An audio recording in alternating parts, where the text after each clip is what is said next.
హ్మ్. Hi all, welcome to my channel. ఈరోజు నేను మీకు ఒక వ్యక్తిని పరిచయం చేస్తున్నా. ఈయన విజయ్ అని, ఒక మామూలు కాలేజీలో బీటెక్ చేసి, అదేవిధంగా ఎన్ఐటిలో ఎంటెక్ చేసి ఈరోజు ఒక ప్రముఖ ఎంఎన్సి కంపెనీలో జాబ్ చేస్తున్నారు. ఓకే. సో వీళ్ళతోటి మనం పరిచయ కార్యక్రమం తీసుకుందాము. విజయ్, బాగున్నా? ఎస్ సార్, బాగున్నా. First okay, of all me thank you గురించి సార్. చెప్పండి. అంటే మీరు బీటెక్ ఎక్కడ చేశారు, ఎంటెక్ ఎక్కడ చేశారు, మీ స్కూలింగ్ ఎక్కడ, అదేవిధంగా ప్రస్తుతం మీరు ఏం చేస్తున్నారు చెప్పగలరా? Yes sir. నేను ఫస్ట్ ఆఫ్ ఆల్ ఏంటిదంటే బోర్న్ అండ్ బాటప్ ఇక్కడ హైదరాబాద్. సో నా స్కూలింగ్ అలాగే ఇంటర్ అలాగే బీటెక్ కూడా ఇక్కడనే హైదరాబాద్ నియర్ బై చుట్టుముట్టే జరిగింది. సో తర్వాత ఎంటెక్ అనేది నేను ఎన్ఐటి కురుక్షేత్రలో చేశాను, విచ్ ఈస్ బీటెక్ ఎక్కడ లొకేటెడ్ అట్ చేశారు? హర్యానా. బీటెక్ ఎక్కడ చేశారు? BTech BTech Moinabad Joginpally Bhaskar Rao engineering కాలేజ్లో. సో తర్వాత నేను ఎంటెక్ జాయిన్ అయ్యాను. సో బీటెక్ కంప్లీట్ ఆ, అయిన తర్వాత సో అది ఎంటెక్ ఎన్ఐటి కురుక్షేత్రలో హర్యానాలో లొకేటెడ్ ఉంది. సో తర్వాత అక్కడనే క్యాంపస్ ప్లేస్మెంట్ వచ్చింది. సో కరెంట్లీ నేను ఎంఎన్సిలో కరెంట్లీ జాబ్ చేస్తున్నాను. ఓకే, మీరు ఇప్పుడు బీటెక్ మామూలు కాలేజీలో చేశారు, గేట్ క్వాలిఫై అయ్యారు. ఫస్ట్ టైంలోనే గేట్ క్వాలిఫై అయ్యారా, లేదంటే మీకు ఎదురైన సవాళ్ళు ఏంటి? మీరు ఎక్కడైనా కోచింగ్ తీసుకున్నారా? అది ఎవరి దగ్గర తీసుకున్నారు? మీకు ర్యాంక్ ఎంత వచ్చింది? సీట్ ఎక్కడ వచ్చింది? ఆ వివరాలు చెప్పండి. Okay, sure. Like first of all నేను బీటెక్ చేసేటప్పుడు సో ఫస్ట్ ఇయర్ అలా కొంచెం ఆ, గడిచిపోయింది బాగానే. అంటే బాగానే ఫోకస్ చేసుకుంటూ. సో అలాగే సెకండ్ ఇయర్ కూడా అయిన తర్వాత యాక్చువల్లీ నాకేమనిపించింది అంటే సో ఎలా అయితే ప్లేస్మెంట్ సెషన్స్ చూస్తున్నానో నాకు కొంచెం ఏమనిపించింది. So something something is missing. అంటే లైక్ ప్లేస్మెంట్స్ అనేది నేను సీనియర్స్ తోటి మాట్లాడుతుంటే ఆ, వాళ్ళ జాబ్స్ కానీ లేకపోతే మార్కెట్లో టాప్ కంపెనీస్ కానీ సో అందులో అంటే మన కాలేజ్లో వస్తలేకుండే. సో దానివల్ల నేను ఏం చేశాను, ఒక బెటర్ అప్రోచ్ గేట్ ఒకటి నాకు అనిపించింది తెలిసిన తర్వాత. గేట్ నాకు సజెషన్స్ గిట్లా దొరికింది, ఎందుకంటే మా బ్రదర్ కూడా గేట్ ఏ చేశారు. సో మా బ్రదర్ తోటి గిట్లా బాగా కమ్యూనికేట్ అవుతుండే. సో గేట్ గురించి, గేట్ ఎలా ఉంటది, సో దాని గురించి. సో తర్వాత ఆ, నేను గేట్ జాయిన్ అయ్యాను థర్డ్ ఇయర్లో నియర్లీ. సో కోచింగ్ తీసుకున్నారు. థర్డ్ ఇయర్ ఇన్ బిట్వీన్ లో yes, coaching offline coaching. So అది హైదరాబాద్ లోనే. సో ఏస్ కోచింగ్ అని. సో అక్కడ తీసుకున్న తర్వాత సో అక్కడ డైలీ మార్నింగ్ బ్యాచెస్ ఉంటుండే. సో డైలీ రెగ్యులర్ క్లాసెస్ నేను అటెండ్ అవుతుండే. Morning around 2 hours, 6 to 7:30, 6 to 8 అలా. సో అది కంప్లీట్ కాగానే నేను మళ్ళీ కాలేజ్కి రిటర్న్ అవుతుండే. సో కాలేజ్లో ఫస్ట్ అవర్ మిస్ అవుతుండే నార్మల్గా ఎవ్రీడే. సో అది నేను అలా ఇలా మేనేజ్ చేసుకుంటుండే. సో థర్డ్ ఇయర్ లోనే అట్లనే కోచింగ్ కొంచెం తీసుకున్నారు. ఎస్, థర్డ్ ఇయర్ లో అంటే ఇన్ బిట్వీన్ అంటే ఫస్ట్ సెమ్ ఎండింగ్ లో అలా. Okay, third year first sem ending. So around around 1.5 year coaching ఉండే అలా. లాంగ్ బ్యాచ్ అన్నమాట. సో ఎందుకంటే ఓన్లీ 2 అవర్స్ మాత్రమే కదా, 1.5 hour. సో అలా డైలీ. సో అట్లా జరిగిండే. సో అట్లనే ప్రిపేర్ అవుతూ సో అంటే రెండుకి మేనేజ్ చేస్తుండే. నా మెయిన్ ఫోకస్ ఏంటిదంటే గేట్ మీదనే ఉండే. బికాస్ థర్డ్ ఇయర్ వచ్చేసరికి కంప్లీట్ కోర్ సబ్జెక్ట్స్ ఉండే. సో ఆబ్వియస్ గేట్ గేట్ బాగా ప్రిపేర్ అవుతే ఇవి కూడా కవర్ అయిపోతుంది. సో అది ఇట్లా ఇన్ డెప్త్ లో కవర్ అవుతుంది. సో ఏదైతే మనం సెమ్ కి ప్రిపేర్ అవుతామో సో అది గిట్లా అలాగే ఇట్లా అడ్వాంటేజ్ దొరికింది నాకు. సో అలానే ప్రిపేర్ అవుతా ఉండే. సో కొంచెం స్ట్రగల్ అనిపించిండే రెండు మేనేజ్ చేయడానికి. సో బట్ ఫస్ట్ అటెంప్ట్ లోనే వచ్చిందా మీకు? అలా ఇలా ఫస్ట్ అటెంప్ట్ లోనే వచ్చిందా? First attempt. Yes, fourth year first లో అటెంప్ట్ రాశారు లోనే ఎగ్జామ్? వచ్చింది. ఎస్, ఫోర్త్ ఇయర్ లో రాశాను. ఫోర్త్ ఇయర్ లో లైక్ జనవరిలో సో అలా ఎగ్జామ్ అనేది కండక్ట్ చేశారు. సో ఆ టైంలో ఎగ్జామ్ అనేది రాశాను. ర్యాంక్ ఎంత సో వచ్చింది గేట్ లో? యాక్చువల్గా నా గేట్ లో అరౌండ్ 4,000 సంథింగ్ చేంజ్ అలా ర్యాంక్ వచ్చిండే. సో ఫస్ట్ థాట్ ఏంటి ఏముండే అంటే నాకు like only there is a no gap, first టైంకే క్లియర్ చేయాలి. సో అలా ఆ మైండ్ సెట్ తోటి వెళ్ళాను. సో అలాగే నా మేజర్ థింగ్ ఏంటిదంటే ఐఐటీస్ కి ఆర్ పిఎస్యూస్ కి, సో అలా ఫస్ట్ నా టార్గెట్ అదే ఉండే. బట్ అన్ఫార్చునేట్లీ ఆ గేట్ లో కొంచెం డ్యూరింగ్ ఎగ్జామ్ లో కొంచెం పానిక్ అయ్యాను. ఆ పానిక్ సిచ్యువేషన్ ఫస్ట్ టైం కాబట్టి, సో కొంచెం పానిక్ అవ్వడం వల్ల కొంచెం అలా ఆ టైంలో నాకు తెలిసిన క్వశ్చన్స్ కూడా కొన్ని మిస్టేక్స్ చేయడం చేశాను. వల్ల కొన్ని అలా తప్పు జరిగింది. అయిపోయాయి. సో దాని తర్వాత around 40 marks nearly, so around 4000 nearly rank వచ్చింది. సో దాని తర్వాత నాకేంటిదంటే ఈ గేట్ ర్యాంక్ తోటి, సో ఇప్పుడు నేను 1 ఇయర్ గ్యాప్ కూడా ఇవ్వచ్చు. ఆ, కానీ నేనేమనుకున్నాను, సో అలా రీసెర్చ్ కూడా చేశాను. నాకు ఏ బెటర్ కాలేజ్ అనేది అవైలబుల్ ఉంది, సో ఈ గేట్ ర్యాంక్ లో. సో ఈ గేట్ ర్యాంక్ హైదరాబాద్ ఒక రాలే మరి రకంగా మీకు అప్పుడు? హైదరాబాద్లో రాలే? హైదరాబాద్ అనేది లైక్ ఐఐటీస్ ఉన్నాయి మనకి తెలిసిందే. సో వాటిలో ఎలా అంటే మనకి వేరే బ్రాంచెస్ వస్తుండే, like not from core branch, like not from CSC branch. So నాకు కావాల్సింది సిఎస్సి బ్రాంచ్ నుంచే నాకు అంటే ఎంటెక్ చేసేది ఉండే. సో నేను చూసే టాప్ 5 టాప్ 6 ఎన్ఐటీస్ లో మన ఎన్ఐటి కురుక్షేత్ర కూడా వస్తుంది. సో నేను అలా ఆప్షన్స్ లో పెట్టాను ఆ, కురుక్షేత్ర కంప్యూటర్ ఇంజనీరింగ్. సో దాంట్లో ప్లేస్మెంట్ ట్రాక్ రికార్డ్ కూడా చూసాను, చాలా బాగుండే. సో నాకు హోప్ఫుల్లీ థ్యాంక్ఫుల్లీ అందులో సీట్ వచ్చింది. సో నేను చాలా హ్యాపీ అయ్యాను. సో దాని తర్వాత అలా అందులో ఇప్పుడు జాయిన్ అయిపోయా. సో మళ్ళీ దాని తర్వాత సెకండ్ థాట్ లేకుండా మళ్ళీ గెట్ రాయడం. సీట్ వచ్చిన తర్వాత డైరెక్ట్ మీరు ఎంటెక్ అక్కడ కురుక్షేత్రలో చేశారు కదా, హర్యానా. అక్కడే ఉన్నారు 2 ఇయర్స్. అక్కడ లైఫ్ ఎలా ఉంది చెప్పండి, ఒక 2 minutes. First yes, due to covid, like first sem అనేది ఆన్లైన్ లోనే అయిండే. బికాస్ ఆ టైంలో కోవిడ్ నడుస్తుండే 2021, like from 2021 something around August లో జాయిన్ అయిండే. ఆగస్ట్ ఫెబ్ వరకు మాకు ఆన్లైన్ క్లాసెస్ నడిచింది. సో దాని తర్వాత మార్చ్ లో పిలిచారు. మార్చ్ టు కంప్లీట్ 2023 ఎండ్ వరకు నేను అక్కడనే ఉండే. సో మామూలుగా కాలేజ్ గురించి చెప్పాలంటే ఎంటెక్ గురించి, సో ఓవరాల్ 2 ఇయర్స్ కోర్స్ లో మా కాలేజ్ లో లైక్ 1 ఇయర్ సబ్జెక్ట్స్ ఉంటాయి, like 2 semesters. And next year complete like మనకి research work, entire research work మీద ఫోకస్ ఉంటుంది. సో అందులో రీసెర్చ్ పేపర్ రాయడం, పబ్లిష్ చేయడం, జనరల్ రాయడం, అలాగే కాన్ఫరెన్స్ పేపర్ పబ్లిష్ చేయడం, ఇలా సెకండ్ ఇయర్ లో జరుగుతుంది. ఫస్ట్ ఇయర్ లో కొంచెం స్ట్రగల్ అయ్యాను. బికాస్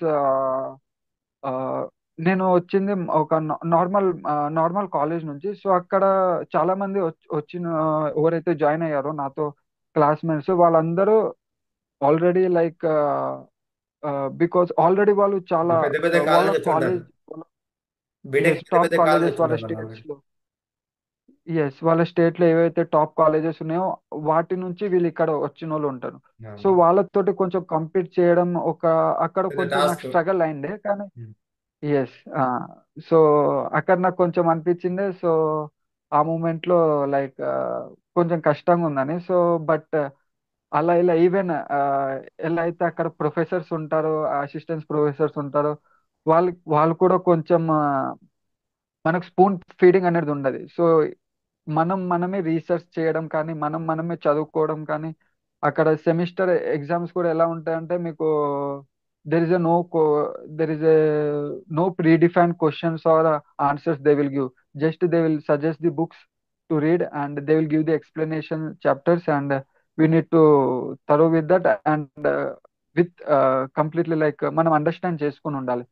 సో క్వశ్చన్స్ ఏ విధంగానే రావచ్చు, there is no specific thing like first year semester exams లో. సో అది నాకు కొంచెం స్ట్రగల్ అండి, బికాస్ నేను ఆ టైప్ ఆఫ్ ఎన్విరాన్మెంట్ నుంచి కాలేజ్ నుంచి రాలేదు కదా. సో బట్ అలా ఇలా చేసి నేను ఆ ఫేజ్ ని కూడా కంప్లీట్ చేశాను. తర్వాత లైక్ మన సెకండ్ ఇయర్ లో కంప్లీట్ రీసెర్చ్ వర్క్, అది కూడా నాకు కొత్తగా ఉండే. Because complete new thing.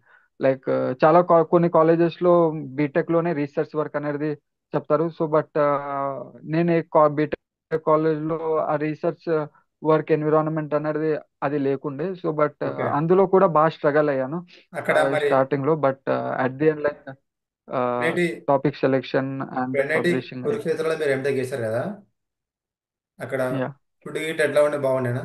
Food atmosphere కానీ మీరు, అంటే మీరు ఇక్కడ తెలంగాణలో ఉన్నారు ప్రస్తుతానికి, అక్కడ పోయినప్పుడు మీకు ఎలా యా అనిపించింది? Yeah first thing sir like food అనేది food was for me it was initial it was different but it was good overall finally. గా. నాకు ఇలా ఆ, అంటే అలవాటు అయిపోయింది. So it's not a bad అనొచ్చు, it's a decent and good food. హాస్టల్లో ఉండే, so college hostel, it was very super and very nice. అంటే ఇట్స్ లైక్ నేను ఎంత ఎక్స్పెక్ట్ చేశానో కాలేజ్ నుంచి దానికంటే బాగుండే కాలేజ్. అంటే కాలేజ్ ఆర్కిటెక్చర్ కానీ కాలేజ్లో అంటే ఆ, ఇన్ఫ్రాస్ట్రక్చర్. ఏ విధంగా ఇన్ఫ్రాస్ట్రక్చర్ అండ్ ఏ విధంగా పిల్లలు అనేది చదువుతారు, so it was more than what I expected.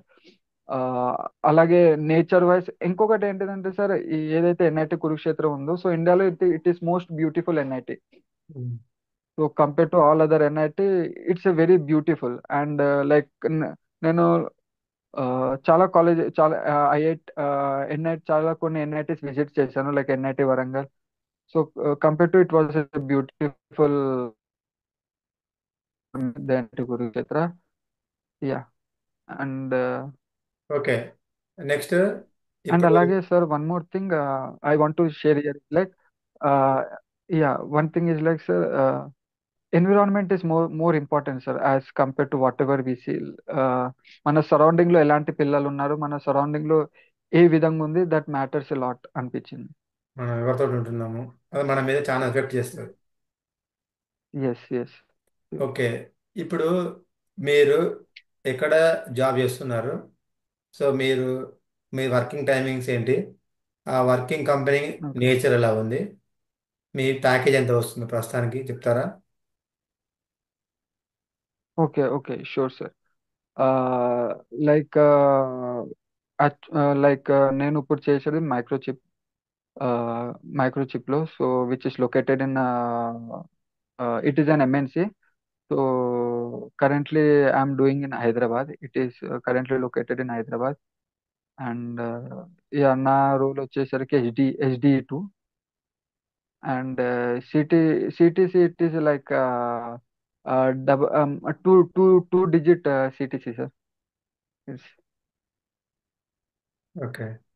Yeah and work అనేది లైక్ ఈ స్పెషల్ ఈ కంపెనీలో like work life balance is very good. Timings ఎలా ఉంటాయి వెరీ మీకు? గుడ్ లైక్ కంపెనీలో టైమింగ్స్ ఎలా ఉంటాయి? Time like timings like around 9:30కి అలా వెళ్తాను, సో అరౌండ్ 5:30కి అలా వచ్చేస్తా, 5:36 అలా. ఓకే. ఇప్పుడు ప్రజెంట్ ఉన్న మార్కెట్ ప్రకారం ఒక స్టూడెంట్ ఎంటెక్ అంటే చేస్తే ఇన్నేళ్ళు చేస్తే బాగుండదు అంటున్నారు. అది ఎస్ గేట్ క్వాలిఫై అయితేనే బాగుంటుంది పిల్లలకి, ఎవరికైనా కూడా. So what are the suggestions yes. You give to students those want to qualify the GATE? GATE qualify కావడానికి ఎలా చేస్తే బాగుంటుంది? ఎటువంటి సజెషన్స్ మీరు ఇస్తారు? అంటే ఆన్లైన్ ప్లాట్ఫామ్స్ యా ఉన్నాయి, ఆఫ్లైన్ ప్లాట్ఫామ్స్ ఉన్నాయి.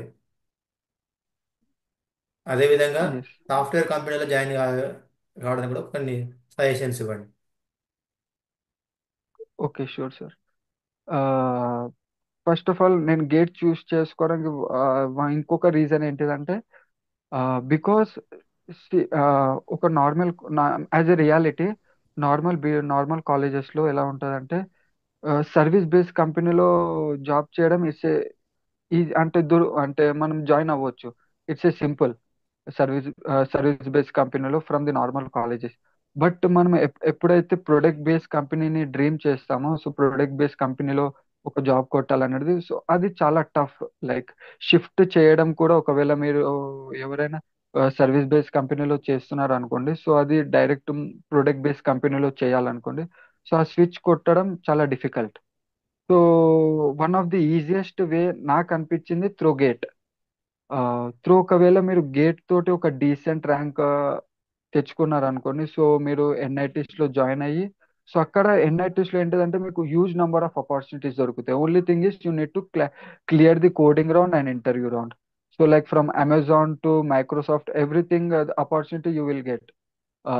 బట్ అండ్ చాలా ఆపర్చునిటీస్ దొరుకుతాయి ఎంటెక్ కి. లైక్ మీరు అమెజాన్ కి అప్లై చేసుకోవచ్చు, అలాగే మైక్రోసాఫ్ట్ కి, ఈవెన్ లైక్ ఏఎండి, క్వాల్కమ్, చాలా కంపెనీస్ వస్తాయి. ఓకే, ఇప్పుడు ఈ గేట్ క్వాలిఫై కావడానికి గేట్ క్వాలిఫై కావడానికి స్టూడెంట్కి ఉన్న ఆపర్చునిటీస్ ఏంటి? అంటే ఇప్పుడు ఫ్రీ కావచ్చు, పర్చేదుడు కావచ్చు, ఏవైనా కూడా. అంటే ఎక్కడ కోచింగ్ తీసుకుంటే బాగుంటుంది అంటున్నాం. Okay, it's like depends sir. Like నేను ఉన్నప్పుడు ఏంటిదంటే లైక్ ఆన్లైన్ రిసోర్సెస్ చాలా ఆ టైంకి అంత బూమ్ లేకుండే. తక్కువ ఉండే, అవును. సో అందుకే నాకు ఆఫ్లైన్ అంటే తీసుకోవాల్సి వచ్చింది. సో ఇప్పుడు currently like there is a various platforms online లో. సో చాలా ఫ్రీ రిసోర్సెస్ అవైలబుల్ ఉన్నాయి, ఫ్రీ వీడియో రిసోర్సెస్. సో ఎక్కడైనా ఆ, అంటే జాయిన్ అవ్వచ్చు. So it's a better. Like only thing is dedication and continue కన్సిస్టెన్సీగా చదవాలి, ఒకవేళ ఎవరైనా ఫ్రీ వీడియో రిసోర్సెస్ కి వెళ్ళాలనుకుంటే. So but content is same, like there is a no difference I felt like with the free and paid courses. Okay, software company భూమి situation ఎట్లా ఉంది ప్రస్తుతానికి? సో మా స్టూడెంట్స్కి మీరు ఇచ్చే యా, దేని సజెషన్ లైక్ ఏంటి? నా బ్యాచ్ లో లైక్ అప్పుడు సిచ్యువేషన్ కొంచెం రిసెషన్ అలా వెళ్తుండే. సో దానివల్ల కంపెనీస్ కొన్ని తక్కువ రావడం జరిగింది. సో దాని తర్వాత మా జూనియర్ బ్యాచ్ ఎవరైతే నెక్స్ట్ ఇయర్ జాయిన్ అయ్యిండో, సో మా కాలేజ్ లో అప్పుడు కూడా కొంచెం ఇంకా బాగా రిసెషన్ అనేది బాగుండే, సో ఇంకా తగ్గిందే. సో బట్ రీసెంట్లీ నేను కన్వొకేషన్ అనేది అటెండ్ అయ్యిండే మా కాలేజ్ లో. సో అప్పుడు నేను జూనియర్స్ తోటి మాట్లాడా, బీటెక్ వాళ్ళతోటి. సో వాళ్ళు ఇప్పుడు అనేది state it's good, like compare to previous year. The companies are good number of companies are coming. So market yeah. బాగానే ఉంది ప్రస్తుతానికి. ఎస్. ఓకే, ఫైనల్గా ఏమన్నా చెప్తారా ఇంకా? ఫైనల్గా. ఎస్, లైక్ ఒక రకంగా గేట్ అనేది ఒక ఆపర్చునిటీ. లైక్ ఎవరైతే బిగ్ కంపెనీస్ కి డ్రీమ్ చేస్తున్నారో, ఒక ఈజియెస్ట్ వే లా ఎవరైనా లైక్ జాయిన్ అవ్వాలనుకుంటున్నారు, so it's a best GATE is. So GATE is yeah. Very best. Okay, GATE qualify అయితే బాగుంది అంటారు ఫైనల్గా. ఎస్, ఎస్, ఇట్స్ ఏ ఇంకేమైనా ఈజీ ఆపర్చునిటీస్ ఉంటాయా సొల్యూషన్ టు వేరే? అవర్. గేట్ క్వాలిఫై అయిన వాళ్ళకి ఇంకా వేరే ఏమైనా ఆపర్చునిటీస్ ఉంటాయా? సరే, మీరు ఎంటెక్ చేశారు గేట్ క్వాలిఫై అయిన తర్వాత, ఇంకా ఏమైనా opportunities? Yeah, gate to like first of all మీరు ఎన్ఐటీస్, ఐఐటీస్, ప్రెస్టీజియస్ ఇన్స్టిట్యూట్స్ లో మీరు ఎంటెక్ చేయొచ్చు. ఎప్పుడైతే జేమెన్స్ లో మీరు మిస్ చేశారో, సో ఆ ట్యాగ్ అనేది వచ్చేస్తుంది. This is the advantage, and placements obvious. It's a very too many companies opportunities are there. And the second thing వచ్చేసరికి మనకి పిఎస్యూస్ లో కూడా జాయిన్ అవ్వచ్చు గేట్ ర్యాంక్ తోటి. So directly, so this is also second PSU అంటే benefit for the people. PSU public sector unit sir. So అందులో ఏంటిదంటే like of private, of public, semi government. like of private or of semi-governmental type. So there is a lot of BEL, BHEL, and IOCL, ISRO. అచ్చా అచ్చా, so okay this okay. All, yeah, ఇందులో ఒక రకంగా opportunities దొరుకుతుంది join అవ్వడానికి gate ఇప్పుడు through. ఇస్రోకి కావాలని కూడా గేట్ కంపల్సరీ ఉండాలా? ఇస్రో సైంటిస్ట్కి ఎస్, ఇస్రో ఏంటిదంటే there is a two things. Gate through కూడా తీసుకుంటారు. Like regarded there is a test. Separate ISRO exam. Separate exam వాళ్ళు కండక్ట్ చేస్తారు ఎవ్రీ ఇయర్. సో దాంతో కూడా ఇస్రో ఎగ్జామ్ ని క్వాలిఫై అవ్వచ్చు. బట్ ద థింగ్ ఇస్, ఏదైతే ఇస్రో సపరేట్ ఎగ్జామ్ పెడతారో అది కూడా మోస్ట్లీ గేట్ సిలబస్ రిలేటెడ్ ఉంటుంది. అచ్చా, ఇది క్వాలిఫై సో అయితే ఎవరైతే గేట్ కి ప్రిపేర్ ఆపర్చునిటీ. అవుతుంది, ఎస్, దీనికి ప్రిపేర్ అవుతే అది కూడా ఒక రకంగా ఆల్మోస్ట్ ప్రిపేర్ అయినట్టే. ఓకే, థ్యాంక్ యూ విజయ్, మాతో చింతసేపు ఓకే సార్. మాట్లాడారు. ఏమన్నా హెల్ప్ ఉంటే అడుగుతాం, తప్పకుండా చేయండి మా స్టూడెంట్స్కి. ఓకేనా? Sure, sure sir. Yeah, any final definitely. Words? That's all, sir. Prepared well, and yeah, for me, it's an opportunity for me. So, gate is an కష్టపడాలి, easiest ఫైనల్లో way to కష్టపడాలంటారు. have the opportunity. Yeah, final గా అయితే మన side నుంచి effort పెట్టాలి sir. This is the most important thing. Okay. Thank you. Bye. Thank you all the sir, bye. Best. Yeah, thank you sir.